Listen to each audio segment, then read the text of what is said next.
கடலலை கொஞ்சும் திருச்செந்தூரில் விஸ்வரூபமே வேலையா பழமுதி சோலை அறுபடை வீடும் புண்ணிய தரிசனம் முருகையா திருநீர் அணிந்து வரும் போது நெஞ்சில் நிம்மதி பிறக்குது கந்தையா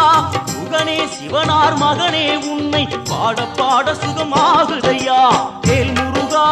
அரோகரா அரோகரா வேல் முருகா